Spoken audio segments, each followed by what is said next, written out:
Tara na mga kabady, samahan niyo ako at ating pupuntahan ang isang falls dito sa Sitio Pirada, Barangay del Pilar, Batbaran City.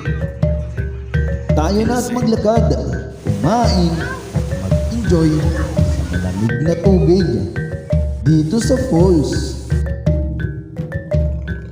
Magandang umaga sa inyo lahat mga kabady. So ngayon ay pupuntahan natin yung tinatawag nila yung payas. Maganda daw doon. So medyo ganyan ka taas yung lalakarin natin.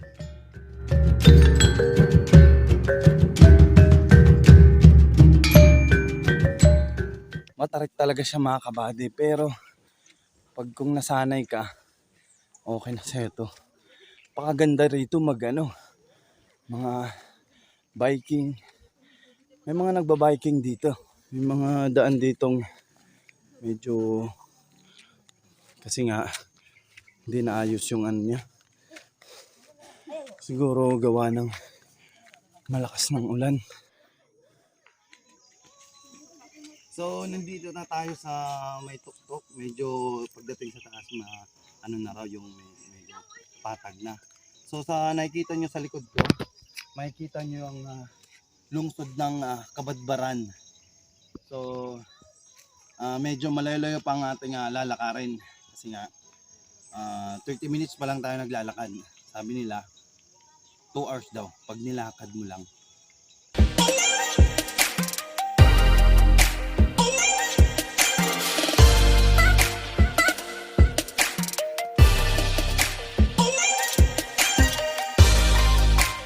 Habang naglalakad tayo, may dandaan tayo mga isang tunnel. Yung mga hanap buhay ng lokal dito ay nagmamining sila. So, pakita natin. Ginagawa sila dito nga.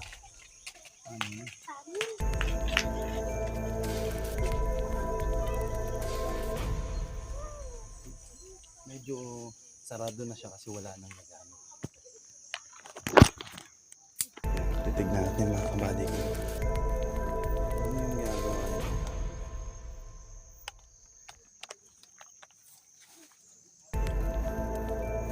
Medyo malalim na siya.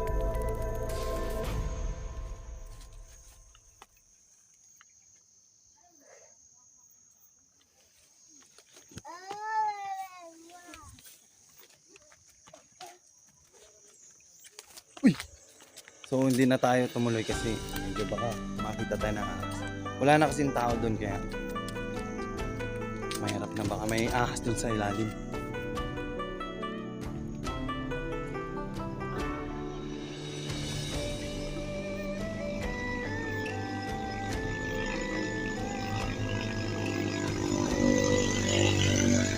So medyo makipot na yung daan natin dito kasi yung semento doon lang sa may taas.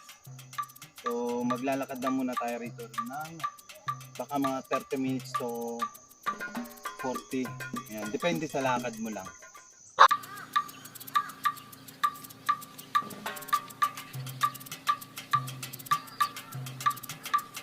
So dito mga kabady, sa tapat ng ating dinadaanan, may mga dito sila nagmamine. So makikita mo dyan. Nakikita mo yung mga bahay, tapos may mga butas-butas. Diyan sila nagmamining sila. Medyo malayo na to sa lungsod kasi kabilang bundok na yan, medyo paangat na yan, mahirap dito. So mga kabady, medyo nasa mataas ka na at kung wala kang dalang tubig, may ginawa sila rito na pwede mong inumin. Ito. Kailangan mo lang mag-antay ng ilang minuto. Pwede mo tong inumin kasi ito galing sa fresh water.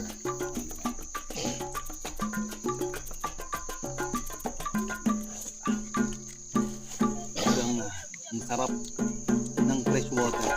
So lagay natin para pag may dumaan, iinom sila ulit.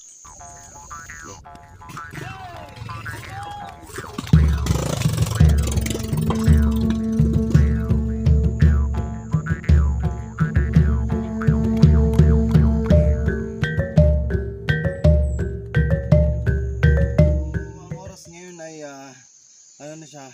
7:30 AM in the morning. Ngayon mga kabady, pagkalagpas natin yung bundok na yan, medyo malapit. So dito mga kabady, may madadaanan ng kansapa. May mga medyo walang tubig ngayon kasi nga hindi mo ulan, mainit. Pero pag tag-ulan, may mga tubig dito dumadaan. So pag ito ang nadaanan nyo, medyo malapit na kayo. Tara.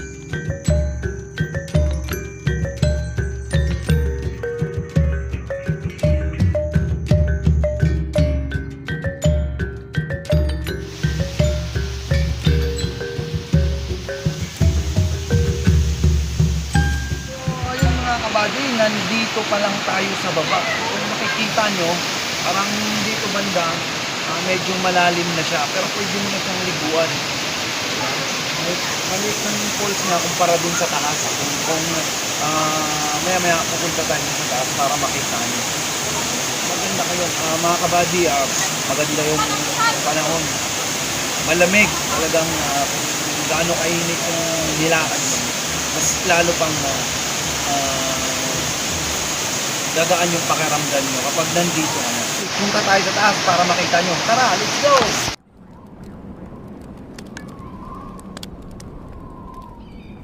So, dito sa taas medyo hindi pa siya medyo malinis kasi bihira pa lang yung pupunta rin. May mga lokal dito mga nakatira pero hindi sila palagi. Yun yung makikita parang walang daan. Punta pa rin natin.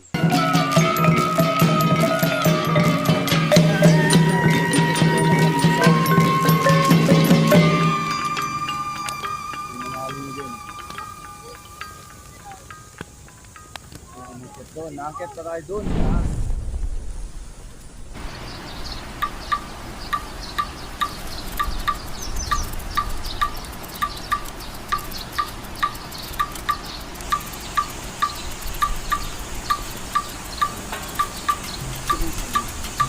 So, hindi namin alam yung daan dito sa kabila, kaya sinundan na lang namin yung ilog para makarating kami din pa taas. So, nakita din natin. Ayan na. Ito, yan na. Yung gulong yan. Tara mga kabady. Let's go!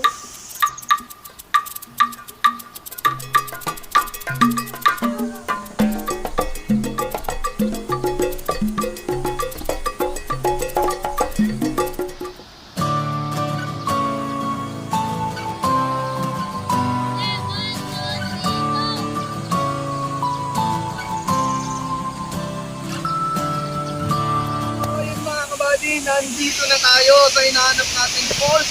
Dito tayo sa Payak. O yan mga kabady, so wala tayong magawa para susubukan natin. Medyo malamig yung tubig dahil nga ay parang naka-cover siya. Naka-cover yung ano. So galing sa taas, medyo talagang sobrang lamig ng tubig. Kaya susubukan natin mga kabady. Let's go!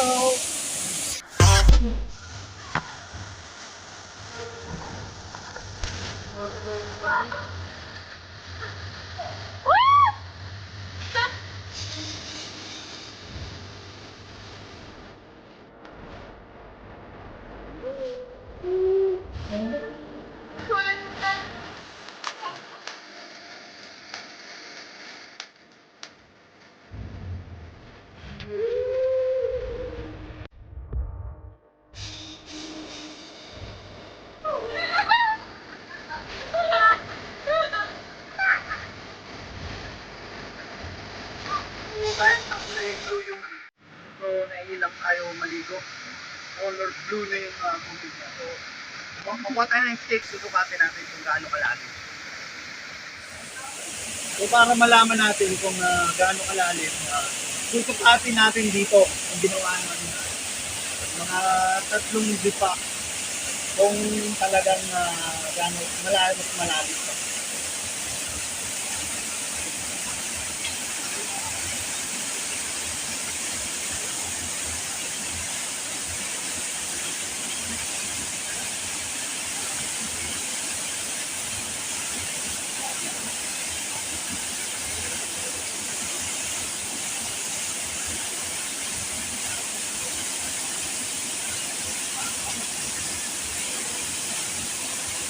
So yung nakita natin yung mga kahoy, lumutang siya.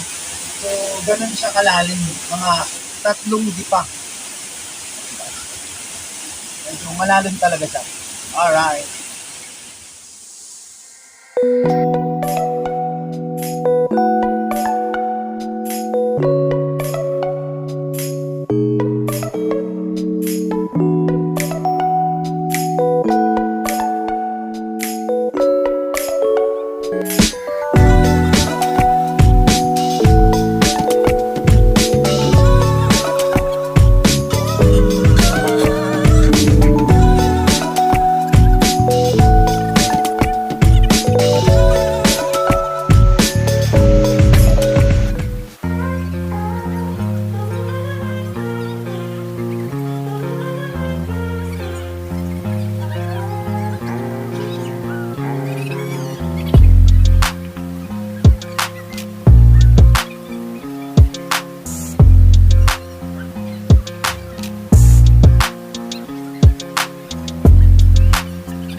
At maraming salamat sa inyo mga kabady. Ito pala ang inyong Kuya Negs. Dito lang yan sa Biyahe ni Negro. Hanggang sa muli. Bye-bye!